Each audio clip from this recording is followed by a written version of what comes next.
کی عظیم خدمات انجام دینے والے باوقار علماء کرام و شورائے عظام اسلام کی باحیا عزت مآب پردہ نشین خواتین اسلام، بزرگوں، دوستوں، عزیز ساتھیوں، نونہال بچوں، السلام علیکم ورحمۃ اللہ وبرکاتہ۔ تھوڑا سا آواز بڑھا دیجیے بھائی، آپ نے جیسا کل بجایا تھا ویسے بجاؤ۔ الحمدللہ الحمدللہ منشی الخلق من عدمی ثم الصلاة علی المختار فی القدم امن تذکری جیغان بذی سلمی مزجتا دمعا جرا من مقلت بدم هو الحبیب الذی ترجا شفاعته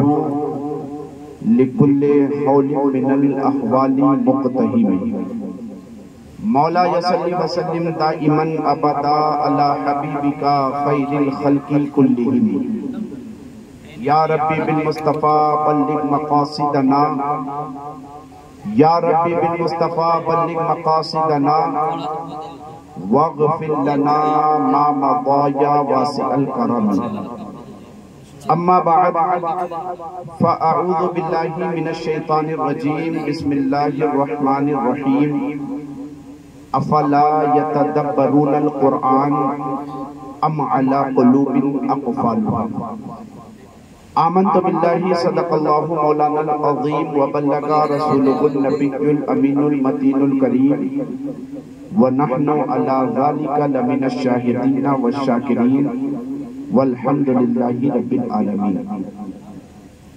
بلغ العلا بکمالہ کشف الدجا بجمالہ حسنت جمیع خصالہ صلو علیہ وآلہ۔ غوث اعظم بمنی بے سر و ساما مددے، قبلہ دی مددے، کعبہ ایمان مددے، بگرداب بلا افتادہ کشتی، ضعیفان شکستہ رات پشتی، بحق خواجہ عثمان ہارون مدد کن یا معین الدین چشتی۔ قادریم نعرہ یا غوث اعظم بھی زنم، دمز شیخ احمد رضا خان قطب عالم بھی زنم۔ جن لوگوں کو درود پاک یاد ہے آگے سے لے کر پیچھے تک باواز بلند درود پاک پڑھے۔ اللہم سیدنا و مولانا محمد و بارک وسلم، صلاۃ و سلام علیکہ یا رسول اللہ صلی اللہ تعالیٰ علیہ وسلم۔ مجھے حکم ہوا ہے کہ بڑی سنجیدگی کے ساتھ کچھ دیر اصلاحی گفتگو کر دیجیے، اور سچ بات تو یہ ہے کہ سب سے زیادہ آج ہماری قوم کو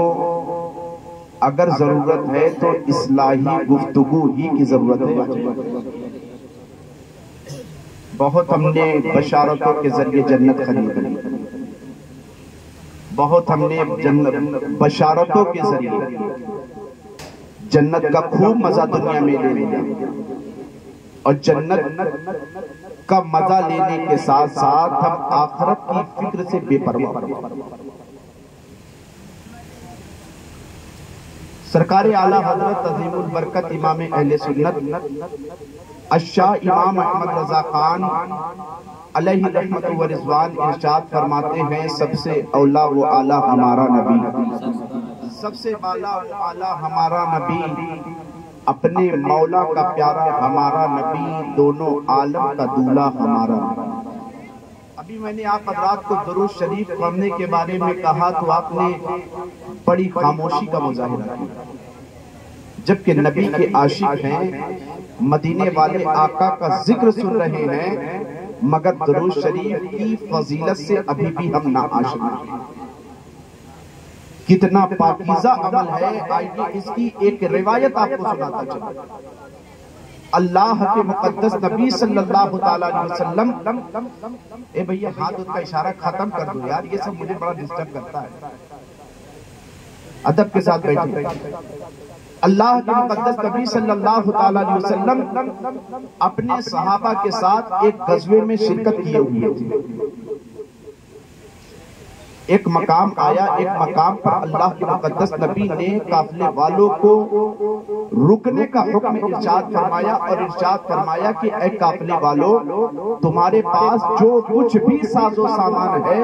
کھانے کا جو بھی سامان تمہارے پاس ہے، اس کھانے کو نکالو، نکالنے کے بعد کھانا تناول کرو، پھر ہمارا قافلہ آگے کی جانب جائے گا۔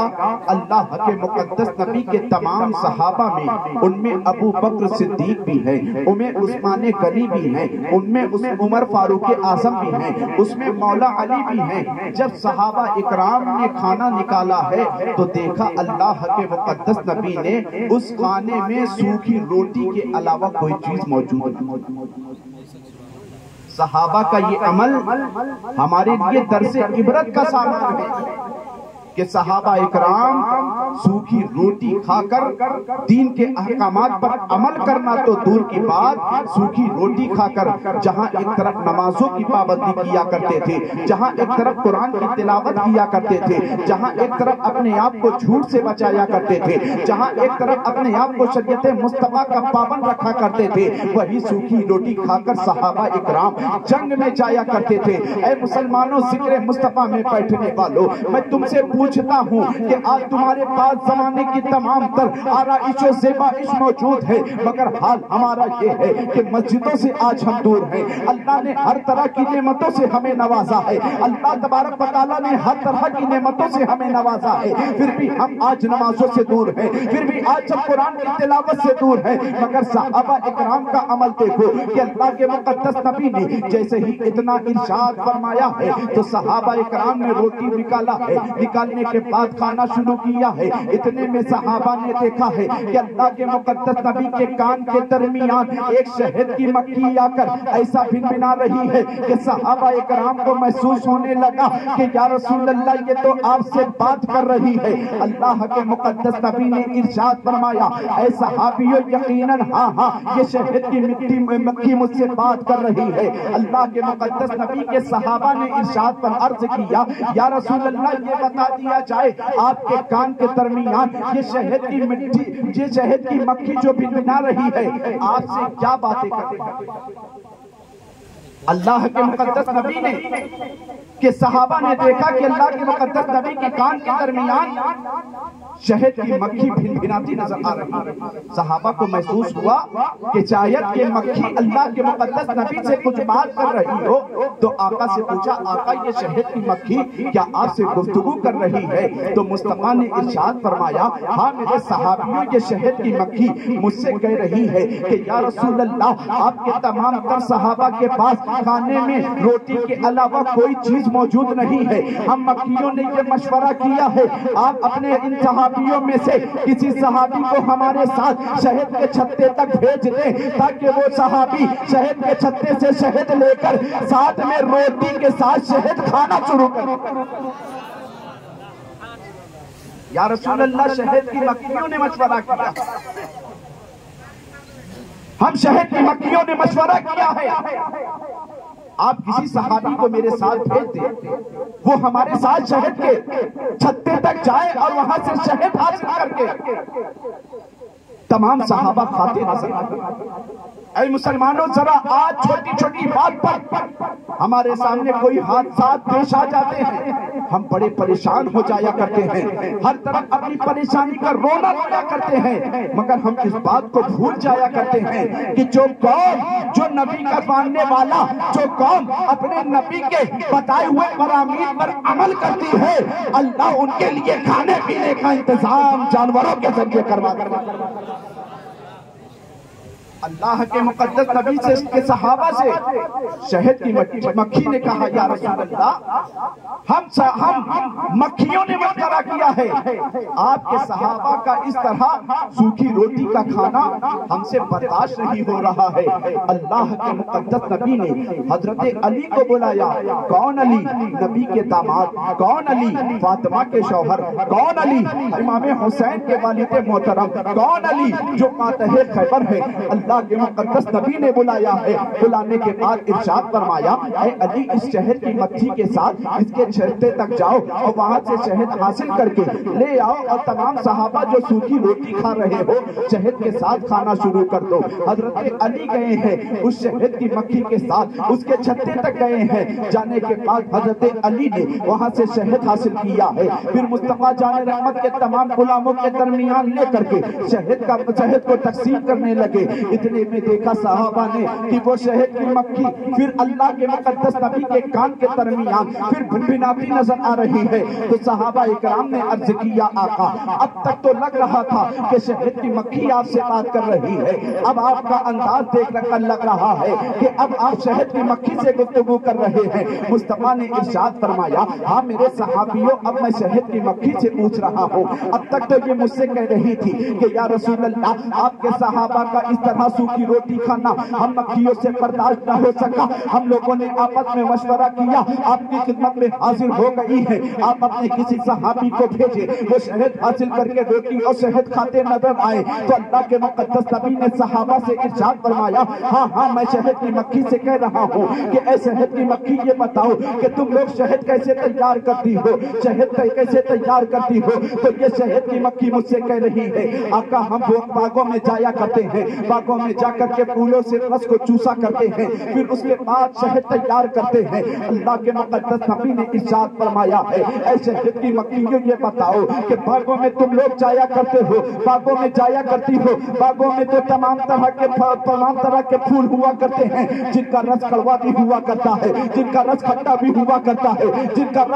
کا رس میٹھا بھی ہوا کرتا ہے، مگر جب تم لوگ شہد تیار کر لیتی ہو تو اس میں مٹھاس کہاں سے آ جاتی ہے؟ تو وہ شہد کی مکھی اللہ کے مقدس نبی کی بارگاہ میں عرض کرتی ہے آقا ہاں یہ بات صحیح ہے کہ باغوں میں ہر طرح کے پھول ہوا کرتے ہیں، ہم لوگ جب پھولوں کے رسوں کو چوس لیا کرتے ہیں، ہم شہد کی مکھیاں ایک جگہ اکٹھا ہو جایا کرتے ہیں، ہم شہد کی مکھیاں ایک جگہ اکٹھا ہو جایا کرتے ہیں، ہم سب مل کر جب محبت و عقیدت کے ساتھ آپ پر درود پڑھا کرتے ہیں، آپ پر درود کی برکت سے شہد میں مٹھاس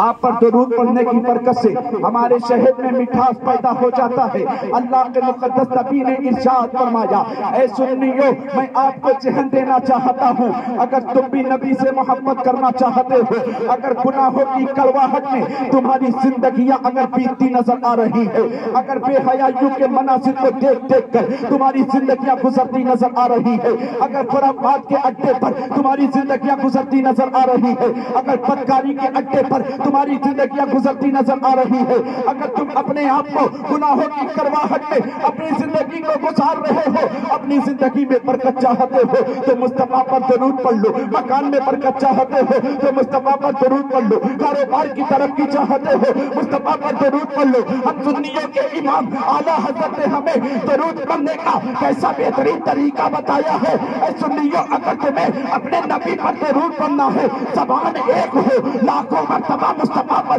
درود پڑھنا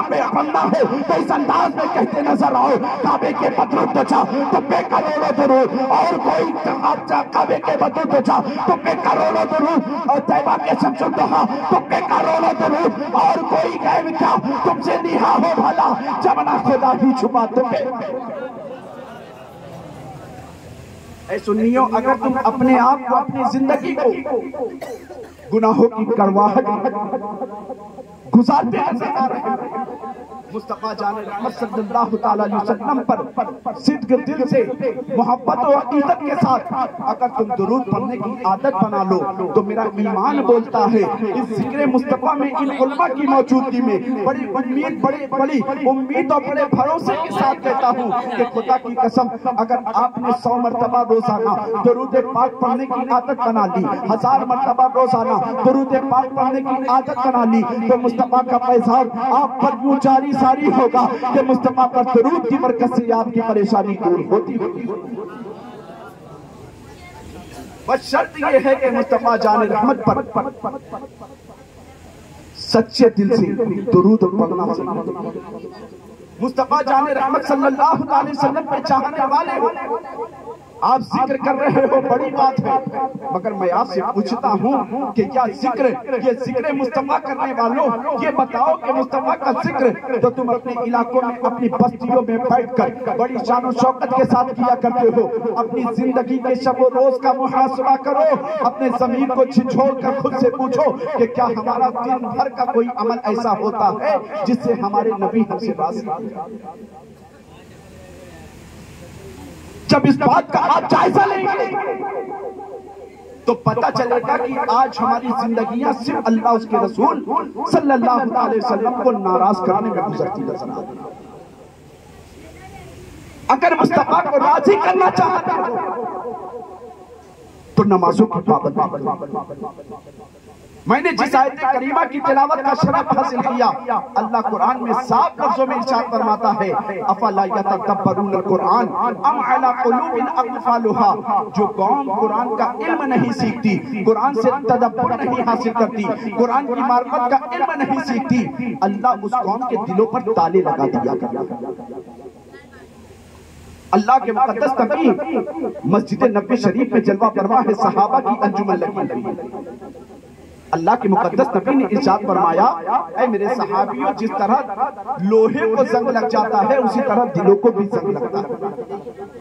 یہ دلوں کے زنگ لگنے کی وجہ ہے کہ آج ہماری قوم بہرا روی کا شکار ہے۔ یہ دلوں پر زنگ لگنے کی وجہ ہے کہ آج ہم سے نمازوں کی پابندی نہیں ہے۔ یہ دلوں پر زنگ لگنے کی وجہ ہے کہ آج ہماری بیٹیاں اپنی عزت کا سودا کر کے غیروں کے ساتھ بھاگتی نظر آ رہی ہیں۔ یہ دلوں پر زنگ لگنے کی وجہ ہے کہ آج ہمارے گھروں سے دینی ماحول بالکل ختم ہو چکا ہے۔ یہ دلوں پر زنگ لگنے کی وجہ ہے کہ جھوٹ کو آج جھوٹ کو ہم نے گناہ ہی نہیں سمجھ رکھا ہے۔ یہ دلوں پر زنگ لگنے کی وجہ ہے کہ آج حرام کمائی اور حلال کمائی میں ہم نے کوئی فرق، کوئی امتیاز نہیں رکھا ہے۔ خدا کی قسم اللہ کا اعلان عام ہے، دلوں کو جس طرح زنگ لگ جایا کرتا ہے، اللہ کے مقدس نبی نے ایک موقع پر صحابہ اکرام کو مخاطب کرتے ہوئے ارشاد فرمایا تھا صحابہ، جس طرح لوہے کو زنگ لگ جاتا ہے اسی طرح دلوں کو بھی زنگ لگتا ہے۔ صحابہ نے عرض کیا تھا آقا لوہے پر زنگ لگ جاتا ہے تو اس کو اس کے مسالے کے ذریعے، اس کو اس کے مٹیریل کے ذریعے صاف کر لیا جاتا ہے، اگر دلوں پر زنگ لگ جائے تو کس طرح صاف کریں؟ تو مصطفیٰ نے اعلان عام فرماتے ہوئے ارشاد فرمایا تھا اگر دلوں کے زنگ کو صاف کرنا چاہتے ہو تو قرآن کی تلاوت کیا کرو۔ اگر دلوں کے زنگ کو صاف کرنا چاہتے ہو تو موت کو کثرت سے یاد کیا کرو۔ ابھی سے اتنے بڑے مجمع میں بیٹھ کر آپ جے پور کی سرزمین پر بیٹھ کر ان علماء کی باتوں پر اعتماد نہ کرو، بلکہ خود سے پوچھو کہ آج کتنا دن ہو گیا ہے، ہمارے یہاں کتنا مہینہ گزر گیا ہے کہ ہمارے گھروں میں قرآن کھلا تک۔ ایمانداری سے فیصلہ کر کے خود بتانا کتنا سال گزر جایا کرتا ہے۔ توفیق ہمارے گھر والوں کو، نہ مرد ہو، نہ عورت، نہ بچے، نہ بوڑھے، کسی کو یہ توفیق نہیں ہوتی ہے کہ دنیا میں اگر ترقی کے نشے کے پیچھے دن رات کی محنت کر کے ادھر ادھر در بدر کی ٹھوکر کھا رہے ہیں، توفیق یہ نہیں ہوتی ہے کہ ہم قرآن کی تلاوت کریں۔ اللہ کے مقدس نبی نے کامیاب ہونے کی 2 گارنٹی دی، اگر دلوں کے زنگ کو صاف کرنا چاہتے ہو تو قرآن کو تلاوت کرو۔ یہ ذکر مصطفیٰ کر رہے ہو بڑی بات ہے، مگر مصطفیٰ کی روح کو بھی تسکین اس وقت پہنچے گی کہ مصطفیٰ جب دیکھیں گے کہ ہمارا امتی جو قرآن اللہ تبارک و تعالیٰ نے 23 سال کے لمبے عرصے میں مجھ پر نازل فرمایا ہے، ہمارا چاہنے والا اس قرآن کی تعلیمات پر عمل کرتا ہوا۔ ورنہ مسلمانوں یہ خامہ خیالی سے نکل جاؤ کہ بہرا روی کا شکار ہو کر کے بھی ہم اپنی زندگی کو گزاریں گے تو ہم کامیاب ہو جائیں گے۔ تاریخ گواہ اللہ کے مقدس نبی نے ارشاد فرمایا دلوں کے زنگ کو صاف کرنا چاہتا موت کو کثرت سے یاد کرو۔ آج گناہوں کی آلودگی میں ہماری زندگی گزر رہی ہے، ہر گناہ کرنے کو تیار ہے۔ آج ہمارے دلوں سے خوف خدا نکل چکا ہے، بالکل موت کو بھول چکے ہیں۔ اللہ کے مقدس نبی کا میلاد منا رہے ہو، مگر میلاد کو اس کے اصل مقصد کے ساتھ مناؤ گے تو یہ میلاد کا پیغام تمہارا دنیا میں بھی فائدہ دے گا، تمہیں آخرت میں بھی کامیاب کرے گا۔ اللہ کے مقدس نبی نے ارشاد فرمایا، اللہ کا اعلان عام ہے، دلوں کے زنگ کو صاف کرنا چاہتے ہو تو قرآن کی تلاوت کرو، دلوں کے زنگ کو صاف کرنا چاہتے ہو تو موت کو کثرت کرو۔ آج ان دونوں چیزوں سے ہم اتنا دور ہو چکے ہیں، موت کا ڈر آج ہمارے اندر ہے ہی نہیں۔ جنازے روز اٹھ رہے ہیں، جنازوں کو کاندھا دے کر رشتہ داروں کا، دوست کا، احباب کا روز دے کر آ رہے ہیں۔ ہاں ہمیں موت کا ڈر ایک لمحے کے لیے ستا رہا تھا جب 2020 میں لاک ڈاؤن لگا تھا، ہر شخص مسجد کی طرف بھاگ رہا تھا۔ ایک لمحے کے لیے ہم ڈرے تو ضرور۔ آج اللہ تبارک و تعالیٰ نے ہمیں اپنی طرف سے ڈھیل دے رکھے، ہمیں موقع ہے نمازیں پڑھنے کا مگر نہیں پڑھ رہے، ہمیں موقع ہے قرآن کی تلاوت کرنے کا نہیں کر رہے ہیں، ہمیں موقع ہے اپنے بچوں کو عالم دین بنانے کا مگر نہیں بنا رہے،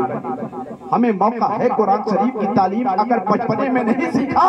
تو جوانی کے عالم میں یا بڑھاپے کے عالم میں ان علماء کی بارگاہ میں زانوئے ادب طے کر کے سیکھنے کا مگر نہیں سیکھ رہے ہیں۔ میرے دوستو ذرا وہ وقت یاد کرو، 2020 کا لاک ڈاؤن لگا تھا، اللہ نے ہمیں اس وقت بھی ڈھیل دے رکھی تھی، اللہ نے آج ہمیں ڈھیل دے رکھی ہے، مگر اللہ تبارک و تعالیٰ کی پکڑ پر ذرا غور کرو۔ اللہ تبارک و تعالیٰ نے ایک وقت کے لیے اپنی پکڑ کو اس دنیا پر مضبوط کیا تھا تو پوری دنیا کی ہر طاقت، چاہے وہ سائنس کی طاقت ہو، چاہے وہ میڈیکل کی طاقت ہو، چاہے وہ کون سی بھی طاقت ہو جو اپنے آپ کو سپر پاور کہہ رہی تھی، اللہ کے ایک عذاب کے آگے پوری دنیا کی طاقت باولی ہوتی ہوئی نظر آ رہی ہے۔ دعویٰ کرنے والے ممالک بہت دعویٰ کر رہے تھے، ہم نے اس کی ویکسین تیار کر لی ہے کورونا کی، ہم نے اس کا ڈوز تیار کر لیا ہے۔ یار کیسی موتیں دیکھی ہم نے، ایک وقت میں ایک مسجد کے امام کے پیچھے 15 جنازے پہنچا کرتے تھے، امام صاحب کے پیچھے 15 جنازے پہنچا کرتے تھے۔ آپ جانتے ہو اللہ نے یہ ہم پر اپنی گرفت کو سخت کیا تھا، تھوڑا مضبوط کیا تھا۔ خدا کی قسم یاد رکھو مسلمانوں، آج اللہ نے تمہیں دولت دی ہے، دولت کا اگر تم صحیح استعمال نہیں کر رہے ہو تو اللہ نے اگر تم پر اپنی گرفت کو مضبوط کر دیا تو خدا کی قسم ایک لقمہ کھانا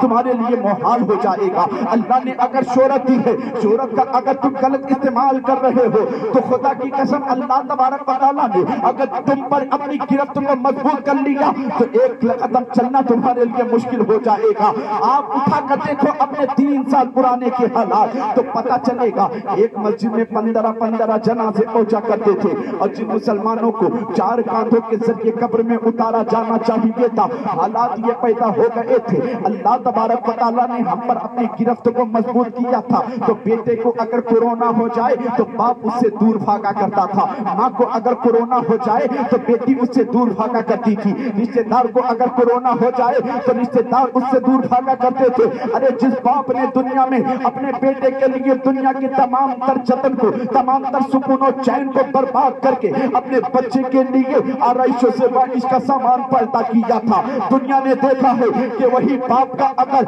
باپ کو اگر کورونا جیسا مرض لاحق ہو جا رہا ہے تو وہی بیٹا اپنے باپ کی قبر کے قریب جانے کو تیار نہیں ہے، اپنے باپ کو جنازہ دینے کو بننے کو تیار نہیں ہے، اپنے باپ کو کاندھا دینے کو تیار نہیں ہے۔ ہمیں حد تو یہ ہے کہ وہی بیٹا جس کی خاطر باپ دنیا میں لڑائی لیتا رہا، وہی بیٹا جس کی خاطر باپ دنیا میں ہر صعوبتیں سہتا رہا، وہی بیٹا گورنمنٹ کو پیسہ دے کر یہ کہہ رہا ہے خبردار کچھ بھی ہو جائے ہمارے باپ کو اگر کورونا ہو گیا ہے تو اس کی لاش ہمارے گھر تک نہیں آنی چاہیے۔ یہ بیٹے رشوت دے کر اپنے باپ کے جنازے کو اپنے سے دور کر رہے تھے۔ ابھی تم نے قیامت کے حالات کو علماء سے سنے، قیامت کا دن بہت سخت ہوگا، قیامت کا دن بہت نازک ہوگا، نفسی کا عالم ہوگا۔ خدا کی قسم اگر آنکھ کھول کر کے گہرائی سے تم مطالعہ کرو گے تو تمہیں قیامت کی چند جھلکیاں، ان کی ہلکی ہلکی جھلکیاں تو تمہیں دنیا میں ہی نظر آ جائیں گی۔ ہم نے دیکھا، آپ نے دیکھا، سب نے دیکھا، باپ کو کورونا ہو گیا، بیٹا اس کی قبر کے قریب جانے کو تیار ہے، اور جن مسلمانوں کو عزت و شان و شوکت کے ساتھ قبر میں اتارا جانا چاہیے تھا، ان مسلمانوں کو کاندھوں کے ذریعے نہیں بلکہ خدا کی قسم ہم نے آپ نے صرف یہی رائے جے پور یا الہ آباد یا یو پی راجستھان کا معاملہ نہیں، پوری دنیا کے حالات اٹھا کر دیکھو تو پتہ چلے گا کہ ہمارے ملک کے ہندوستان میں یہی کورونا کے پیریڈ میں جہاں ایک ایک وقت میں ایک ایک مسجدوں میں 15-20 جنازے پہنچا کرتے تھے، ان مسلمانوں کا جنازہ پڑھا کر کے مسلمانوں کو چاہیے تھا کہ بیٹا اپنے باپ کو قبر میں اتارتا، بیٹا اپنی ماں کو قبر میں اتارتا، بھائی اپنی بہن کو قبر میں اتارتا، مگر ان کا جنازہ بھائی نہیں اتار رہا ہے، بیٹا نہیں اتار رہا ہے، رشتہ دار نہیں اتار رہے ہیں، دوست احباب نہیں اتار رہے ہیں، بلکہ ان کے جنازے کو قبر میں JCB مشین کے ذریعے ڈھکیلا جاتا ہے، JCB مشین کے ذریعے ڈھکیلا جا رہا ہے۔ یہ بات ہم پر آپ پر پوشیدہ نہیں ہے، ہم نے اپنی نگاہ سے دیکھا۔ اس وقت حالات کیا تھے؟ حالات یہ تھے کہ ہر مسلمان مسجد کی طرف دوڑ رہا تھا، مگر اللہ ہم سے ناراض تھا، اس نے مسجد کے تالے ہم پر لگا دیا۔ حال تو یہ تھا کہ مسلمان نماز پڑھنے کے لیے امام صاحب سے لڑائی لینے کو تیار تھا۔ امام صاحب آپ کو گورنمنٹ کی طرف سے 5 لوگوں کی اجازت دی، آپ نے 6 مسلمان کو کیوں مسجد کے اندر انٹری کی؟ مگر اب مسجدیں ہماری ویران ہے، کوئی جانے کو تیار ہے۔ اب مدارس ہمارے ویران ہے، کوئی اپنے بچے کو بیچنے کو تیار ہے۔ اس وقت ہم ڈرنے کا تیار تھے۔ مسلمانوں میلاد مصطفیٰ کا اصل مقصد تو سمجھو یار کہ مصطفیٰ جان رحمت دنیا میں تشریف لائے ہیں، تو مصطفیٰ جان رحمت نے نہ اپنے جسم کی طرف کبھی دھیان دیا ہے، مصطفیٰ جان رحمت صلی اللہ تعالیٰ علیہ وسلم نے کبھی مصطفیٰ جان رحمت نے لوگوں کے جسم کو بیدار نہیں، بلکہ مصطفیٰ جان رحمت نے روحوں میں تبدیلی پیدا کی، روحوں میں تبدیلی پیدا کی، جسموں میں تبدیلی نہیں پیدا کی۔ اللہ کے مقدس نبی کی زندگی اٹھا کر دیکھو کہ میرے آقا کی 12 ربیع الاول شریف کے دن ولادت باسعادت ہوئی۔ آپ میری طرف دیکھو یار، یہ شیطانی خلل وسوسہ، یہ آنا جانا لوگوں کا یہ سب لگا رہے، آپ اطمینان سے سنو۔ ہم لوگ قانون کا احترام، مصطفیٰ جان رحمت صلی اللہ تعالی وسلم کے چاہنے والے قانون کا احترام ہمیشہ کیا کرتے ہیں، ہمیشہ قانون کا احترام ہر شخص کو کیا جانا بھی چاہیے۔ جس ملک میں رہ رہے ہو اس ملک کے قانون کو، اس ملک کے قانون کی حفاظت کا ذمہ تمہارے ہے۔ آواز تھوڑی اگر کم کر دیں، مجھے لگتا امید ہے مجھے ہمارے پرشاسن کے لوگ بڑے سمجھدار ہوتے ہیں۔ یہ الحمدللہ اس علاقے میں ہندو مسلم گنگا جمنی تہذیب کا میں نے وہ ماحول دیکھا کہ ایک ہندو بھائی کے گھر میں رینٹ پر مسلمان رہ رہا ہے، اس سے زیادہ محبت کی مثال کا۔ تو عرض یہ کر رہا تھا مسلمانوں، مصطفیٰ جان رحمت کے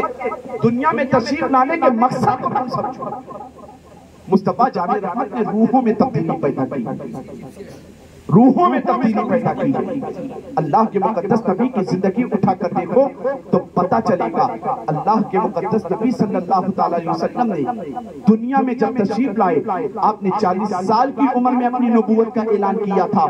جس وقت آپ مدینہ شریف ہجرت کر کے 53 سال کی عمر میں گئے تھے، اس وقت مدینہ شریف میں کوئی قلم لکھنے والا کوئی نہیں تھا، کسی کے ہاتھ میں قلم کی طاقت نہیں تھی۔ عرب کے لوگ اس وقت اپنے ذہن کے اعتبار سے اپنے آپ کو ذہن کا اتنا مضبوط سمجھا کرتے تھے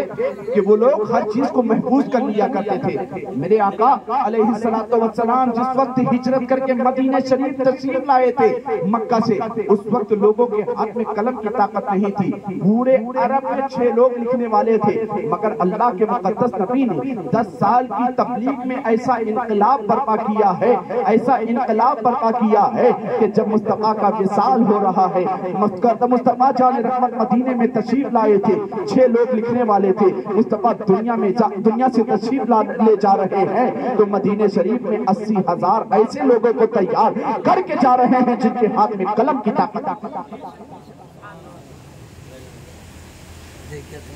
اللہ کے مقدس نبی کے دنیا میں تشریف لانے کے مقصد کو آپ پیش نظر رکھیں تو پتا چلے گا کہ میرے دوستوں ایک بات یاد رکھو، چند منٹ میں اپنی گفتگو کو ختم کروں گا۔ ایک بات یاد رکھو، بغیر کامیابی، اگر بغیر شریعت مصطفیٰ کی پابندی کے تم اپنے آپ کو کامیاب سمجھ رہے ہو تو تمہاری زندگی ادھوری ہے، تمہاری زندگی ادھوری ہے۔ تم ہرگز شریعت مصطفیٰ کی پاسداری کے بغیر تم ہرگز کامیاب نہیں ہو سکتے۔ دولت تمہارے پاس ہوگی یہ کامیابی کی دلیل نہیں ہے، عزت تمہارے پاس یہ کامیابی کی دلیل نہیں ہے، شہرت تمہارے پاس یہ کامیابی کی دلیل نہیں ہے۔ کامیابی تو تمہاری تب ہے جب اللہ اس کا رسول ہم سے راضی ہو جائے، کامیابی تو ہمارے لیے تب ہے جب اللہ اس کا رسول ہم سے راضی ہو جائے۔ آپ نے بہت سارے مسلمانوں کے نام سنے ہوں گے، ایک مسلمانوں میں ایک بادشاہ گزرا ہے جن کا نام ہارون رشید ہے۔ ہارون رشید، اللہ تبارک و تعالیٰ نے انہیں اتنی بڑی سلطنت کا مالک بنایا تھا۔ یار آپ کے پاس 2 پلاٹ ہو گئے تو آپ کا قدم زمین سے نہ جانے کتنا اوپر پرواز کرنے لگتا ہے۔ تھوڑی سی دولت نہیں آ گئی کہ ایک مسلمان ہے تو دوسرے مسلمان سے سلام کرنے میں کترانے لگتا ہے، اتنا گھمنڈ آ جاتا ہے۔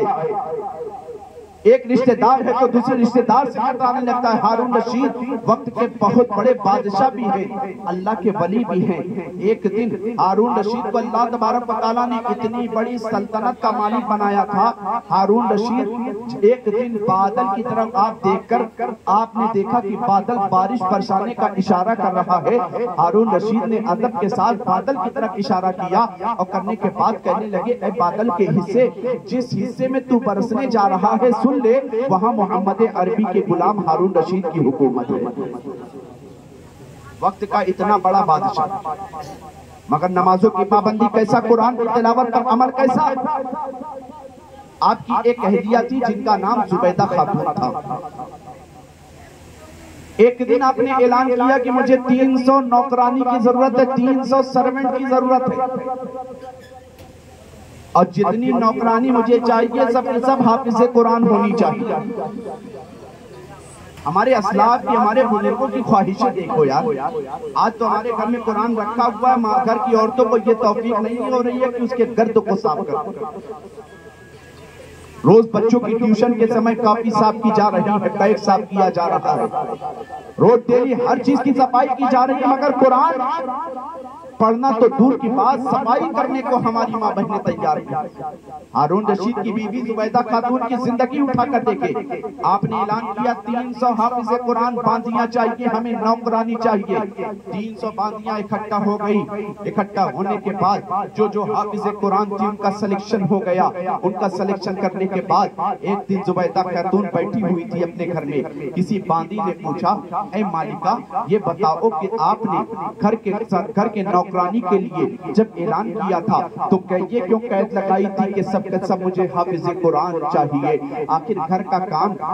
کام ہوتا کیا ہے؟ گھر میں صرف جھاڑو ہی تو لگانی ہوتی ہے، کھانا ہی تو بنانا ہوتا ہے، گھر میں کپڑا ہی تو دھلنا ہوتا ہے، گھر کی صفائی ہی تو کی جاتی ہے، یہ کام تو غیر حافظہ قرآن بھی غیر حافظہ باندیاں بھی کر لیتی۔ تو ہارون رشید کی بیوی زبیدہ خاتون نے کہا تھا، اے لوگوں مجھ سے سنو، میں نماز ظہر سے فارغ ہوتی ہوں قرآن کی تلاوت کرتی ہوں، نماز عصر سے فارغ ہوتی ہوں قرآن کی تلاوت کرتی ہوں، نماز عشاء سے فارغ ہوتی ہوں قرآن کی تلاوت کرتی ہوں، نماز تہجد سے فارغ ہوتی ہوں قرآن کی تلاوت کرتی ہوں، فرض نماز سے فارغ ہوتی ہوں قرآن کی تلاوت کرتی ہوں، نوافل سے فارغ ہوتی ہوں قرآن کی تلاوت کرتی ہوں۔ ہماری باندیوں کو حافظ قرآن باندیاں کی قید ہم نے اس لیے لگائی تھی کہ میں چاہتی ہوں کہ ہمارے گھر میں ہماری جتنی بھی سانسیں گزرے ان باندیوں کی جہاں ایک طرف یہ ذمہ داری ہوگی کہ یہ گھر کا مکان، گھر کا پر صاف صفائی کا انتظام کریں گی، گھر کے صاف صفائی کے انتظام کے ساتھ ساتھ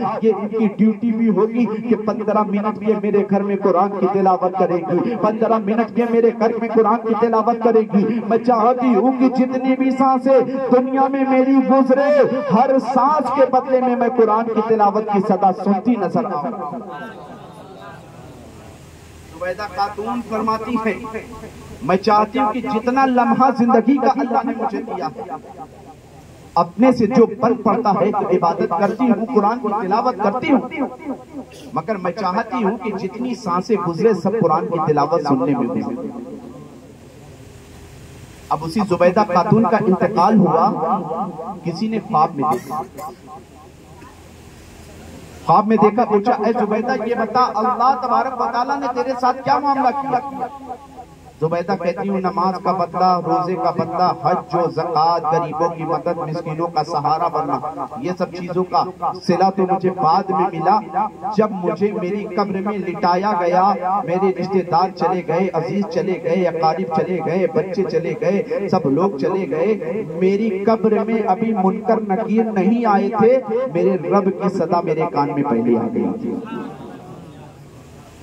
زبیدہ سے پوچھا کہ زبیدہ یہ بتا تیرے رب کی صدا کیا تھی؟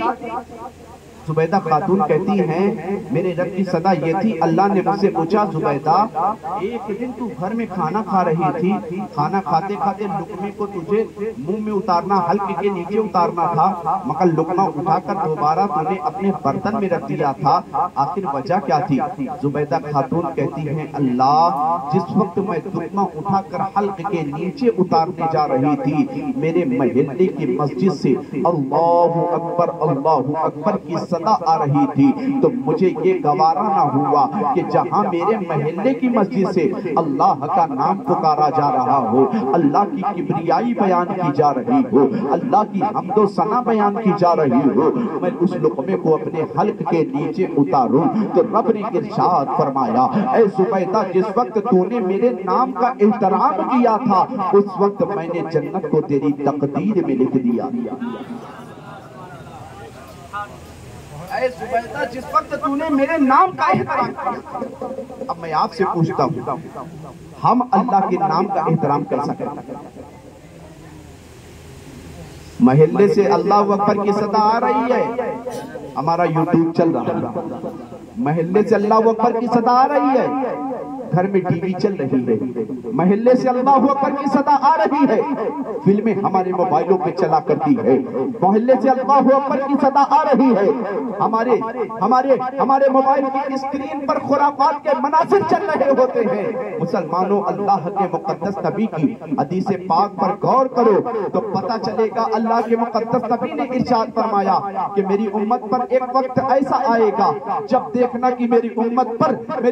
پر وہ وقت آ گیا ہے تو سمجھ لینا میری امت چاروں طرف سے پریشانی میں مبتلا ہو جائے گی۔ آقا سے پوچھا گیا آقا وہ کون سی خصلت ہوگی جو آپ کی امت میں داخل ہو جائے تو آپ کی امت چاروں طرف سے پریشانی میں مبتلا ہو جائے گی؟ تو آقا نے ارشاد فرمایا تھا وہ وقت کا انتظار کرنا جس وقت ہر گھر کی چہار دیواری سے گانے باجے کی آواز عام ہوئی نظر آئی۔ اللہ نے ارشاد فرمایا، آقا نے ارشاد فرمایا کہ اس وقت کا انتظار کرنا جس وقت تمہارے محلے کی مسجد، تمہارے گھر کی چہار دیواری سے گانے باجے کی آواز بند تھا۔ آج مسلمانوں ہم اپنے حالات کا جائزہ لیں تو پتہ چلے گا کہ آج وہ وقت ہم پہ آ چکا ہے یار۔ آج ایک گھر میں 4 کمرے ہیں، 4 کمرے میں سونے والے 4 پردے، سب کے ہاتھ میں موبائل ہے، رات ہو رہی ہے، فجر کی نماز جا رہی ہے مگر فلمیں دیکھی جا رہی ہے، فجر کی نماز قضا ہو رہی ہے، برائی کے مناظر دیکھے جا رہے ہیں۔ اللہ کے مقدس نبی نے اسی وقت کا اعلان کیا تھا کہ اس وقت انتظار کرنا جب میری امت پر پریشانی کا وقت، جب یہ خصلتیں ظاہر ہو جائے، مسلمانوں بڑے مقدر کے دلی ہو، اللہ تبارک و تعالیٰ نے تمہیں اپنے محبوب کا امتی بنایا ہے، اس مصطفیٰ جان رحمت صلی اللہ تعالی وسلم کے تم امتی ہو جس کی ولادت باسعادت کا وقت قریب آیا ہے۔ تو امی آمنہ فرماتی ہیں کہ جب میرے بیٹے محمد میرے شکم میں جلوہ فکن ہوئے ہیں تو پہلا مہینہ گزرا، میرے خواب میں بزرگ آئے، کہنے لگے آمنہ تجھے مبارک ہو، تیرے پیٹ میں تیرے شکم میں نبیوں کا امام آنے والا ہے، تیرے شکم میں نبیوں کا امام آ چکا ہے۔ دوسرا مہینہ گزرا ہے، حضرت شیس آتے ہیں، آمنہ تجھے مبارک ہو، تیرے شکم میں یاسین و طٰہٰ کی مکمل یاسین و طٰہٰ کی صفت سے متصف ہونے والا رسول تشریف لا چکا ہے۔ حضرت آمنہ فرماتی ہے تیسرا مہینہ گزرا، حضرت ادریس آئے، چوتھا مہینہ گزرا، حضرت نوح آئے، پانچواں مہینہ گزرا، حضرت ابراہیم آئے، چھٹا مہینہ گزرا، حضرت اسماعیل آئے، ساتواں مہینہ گزرا، کوئی نہ کوئی نبی تشریف لاتے رہے۔ حضرت آمنہ فرماتی ہے کہ میرے بیٹے میرے شکم میں جلوہ فکن ہو رہے ہیں، جس طرح ماں کو احساس ہوا کرتا ہے کہ ماں کے شکم میں بچہ پل رہا ہوتا ہے تو ماں کو احساس ہو جایا کرتا ہے، مگر مجھے میرے شکم میں میرے بیٹے پلتے رہے، مگر مجھے اس بات کا احساس نہ ہوا کہ میرے شکم میں کون پل رہا ہے۔ حضرت آمنہ سے پوچھا گیا آپ کو اپنے بیٹے کے پیٹ میں ہونے کا احساس کیسے ہوا؟ تو حضرت آمنہ فرماتی ہے کہ جب میں نے خواب میں پہلے مہینے دیکھا ہے کہ ایک بزرگ تشریف لائے ہیں، میں نے اس بزرگ سے پوچھا حضور آپ کون ہے؟ تو حضرت آمنہ کہتی ہے کہ میں نے اس بزرگ سے پوچھا آپ کون ہے؟ تو اس بزرگ نے کہا ہے کہ میں نسل انسانی کا باپ آدم ہوں جو تمہیں مبارکبادی دینے کے لیے آیا۔ حضور کی ولادت کا وقت قریب آیا، اللہ نے فرشتوں کو بھیجا، اے جبریل حاضر ہو، اے اسرافیل حاضر ہو، اے میکائیل حاضر ہو، اے اسرائیل حاضر ہو۔ حضرت جبریل حاضر ہوئے، کہنے لگے پروردگار عالم حکم کیا ہے؟ اللہ نے ارشاد فرمایا جبریل میرے محبوب کی آمد ہونے والی ہے، دنیا کو سجا دو، ہر طرف دنیا میں خوشبو بکھیر دو، جنت کو سجا دو، اور تمام فرشتے جاؤ، حضور کی ولادت کا وقت قریب آیا ہے۔ امی آمنہ نے اپنی ایک سہیلی کو مکے میں بھیجا کسی دائی کو بلانے کے لیے، دائیوں نے انکار کر دیا ہے۔ اللہ نے جبریل کو بلایا، جبریل تم جانتے ہو دائیوں نے انکار کر دیا۔ جبریل کہتے ہیں پروردگار عالم حکم کیا ہے؟ کہا کہ جنت سے دائیوں کو بھیج دو، اس لیے کہ میرا محبوب پاک ہے، یہ دائیاں اس لائق نہیں ہے کہ میرے محبوب کی خدمت کر سکے۔ تم حضرت حوا کو بھیج دو، تم حضرت مریم کو بھیج دو، تم حضرت ہاجرہ کو بھیج دو، تم حضرت آسیہ کو بھیج دو۔ ان دائیوں سے کہنا کہ خبردار اگر تم سے آمنہ پوچھے تو یہ نہ کہنا کہ ہم نبیوں کی مائیں نبیوں کی والدہ ہیں، بلکہ یہ کہنا اے آمنہ میں تیرے بیٹے کی خدمت پر مامور کی گئی ہوں، اللہ تبارک و تعالیٰ نے مجھے تیرے محبوب صلی اللہ تعالیٰ علیہ وسلم کی دائی بنا کر جنت سے میرے آقا کی ولادت باسعادت 12 ربیع الاول شریف کو ہوئی ہے، جس کے بارے میں اعلیٰ حضرت فرماتے ہیں جس سوہانی گھڑی جب کا طیبہ کا چاند اس دل افروز ساعت پہ لاکھوں سلام، ہاں اس مصطفیٰ کے صدقے میں اللہ نے کائنات کو بنایا۔ میرا امام پکار کر کہتا ہے صبح طیبہ میں ہوئی بٹتا ہے باڑا نور کا، صدقہ لینے نور کا آیا ہے تارا نور کا، باغ طیبہ میں سہانا پھول پھولا نور کا، مست منہ ہے بلبلیں پڑتی ہے کلمہ نور کا، ناریوں کا دور تھا دل چل رہا تھا نور کا، تم کو دیکھا ہو گیا ٹھنڈا کلیجہ نور کا، اے رضا یہ احمد نوری کا فیض نور ہے، ہو گئی میری غزل پڑھ کر قصیدہ نور کا۔ ہاں اس نور والے کی شان بیان کر رہے ہیں جس کے بارے میں اعلیٰ حضرت فرماتے ہیں سب سے اولا وہ اعلیٰ ہمارا نبی، سب سے بالا وہ اعلیٰ ہمارا نبی، اپنے مولا کا پیارا ہمارا نبی، دونوں عالم کا دولہ ہمارا نبی، کیا خبر کتنے تارے کھلے چھپ گئے پر نہ ڈوبے نہ ڈوبا ہمارا نبی، خلق بدلی رسولوں کی ہوتی رہی، چاند بدلی کا نکلا ہمارا نبی۔ اس نبی کی میلاد بیان کی جا رہی ہے جس کے بارے میں سرکار اعلیٰ حضرت فرماتے ہیں سرور کہوں کہ مالک و مولا کہوں تجھے، باغ خلیل کا گل زیبا کہوں تجھے، تیرے تو وصف عیب تناہی سے ہے بری، اے راہ میرے شاہ میں کیا کیا کہوں تجھے، لیکن رضا نے ختم سخن اس پہ کر دیا، خالق کا بندہ خلق کا آقا کہوں تجھے۔ اللہ کی بارگاہ میں دعا ہے کہ اللہ تبارک و تعالیٰ اس محفل نور کو اپنی بارگاہ میں قبول فرمائے، ہم سب کو سننے سے زیادہ عمل کی توفیق عطا فرمائے۔ جن لوگوں نے اس محفل پاک کو رچایا سجایا بسایا ان سب کے علم و عمل میں بے پناہ خیر و برکت کا نزول عطا فرمائے۔ ہماری صبح زندہ ہے، ہماری شام زندہ ہے، ہمارے دل کی تختی پر نبی کا نام زندہ ہے۔ وآخر دعوانا الحمدللہ رب العالمین۔ السلام علیکم۔